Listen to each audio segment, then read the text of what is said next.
Podcast de l'article de Mustapha Sehmi publié sur l'odj.ma. L'auteur a intitulé son article « Le Maroc face à la French Connection ».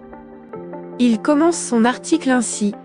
Il nous faut bien en prendre acte, la campagne d'hostilité à l'endroit du Maroc continue. Elle a plusieurs relais à l'international, surtout au Parlement européen.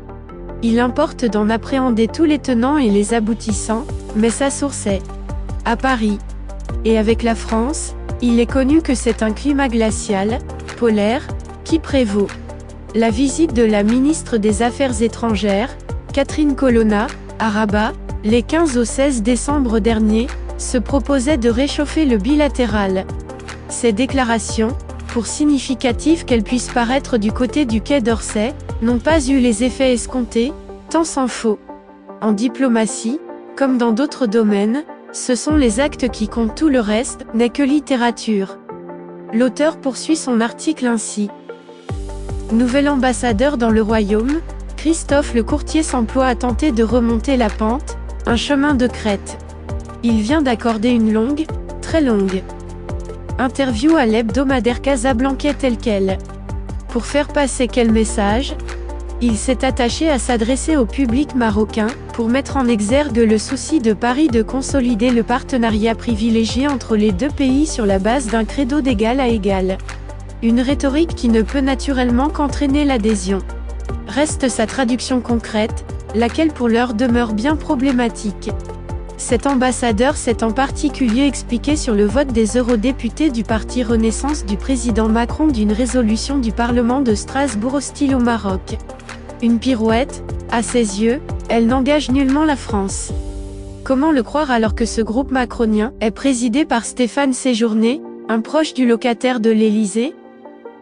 Le nouveau chef de la mission diplomatique à Rabat ne manque certainement pas de bons sentiments, ni de bonne volonté pour y tricoter les rapports entre les deux pays.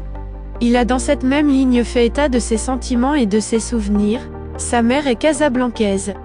Oui, sans doute. Et après, dira-t-on, un palier dépressif?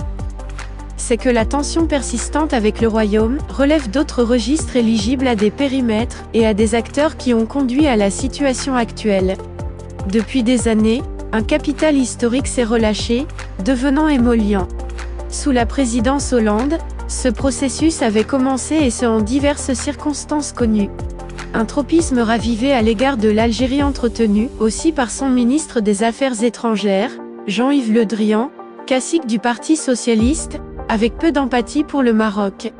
Avec le président Macron, le palier dépressif s'est accentué.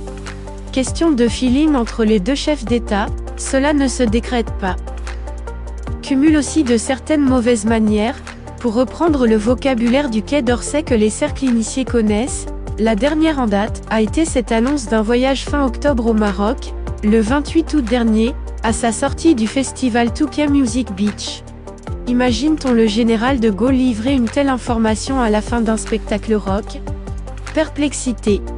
Par ailleurs, la question des visas réduits de moitié en septembre 2021 jusqu'à la fin 2022 a fortement contribué à dégrader image de la France au Maroc.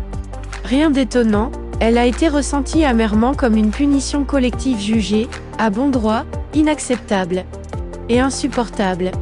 Une décision de souveraineté, ont avancé des officiels français, personne n'en disconvient, mais tout de même, quelle faute!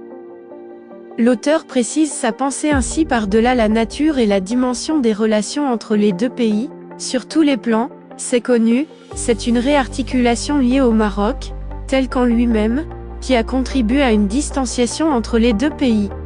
Le redéploiement de la politique étrangère dans le continent y participe. La contraction des intérêts français, surtout en Afrique occidentale, a polarisé aussi la concurrence, et pas tellement nourri la complémentarité. Enfin, le rapprochement opéré depuis un an entre la France et l'Algérie s'est traduit par la visite du président Macron à Alger, à la fin août dernier, et par la fin d'un certain équilibrisme laborieux depuis des lustres, puis celle du chef d'état-major Saïd Changria, à Paris, voici 2 semaines, est symptomatique d'un axe Paris-Alger. Avec la visite d'État prévue en mai prochain du président Tebboune, l'on aura une illustration plus marquée de ce rapprochement.